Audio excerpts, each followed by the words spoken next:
কবে আসিস তাহলে? তাহলে আজকে কিছু অসুবিধা হয় না? তাহলে বাড়ি থেকে স্কুলে আসতে কোনো সমস্যা হয় না? তোমাদের কোনো স্যার বেশি দিন করে মারধর করেন নাকি কেউ? কেউ নেই তো?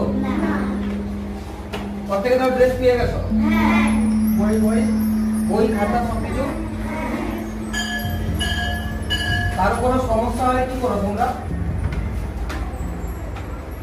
আরো যদি কিছু সমস্যা হয়, স্কুলে এসেছিস, খিদা পাচ্ছে, পেট ব্যথা করছে, মাথা লাগছে, ঠিক আছে, বাড়ি যেতে চাস, তা কি করবি?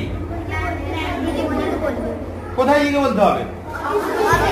অফিসে কি করে? এরা অফিসে যায়, আমরা মানে আমি এদের কাছে আই কার্ডের নাম্বার আছে,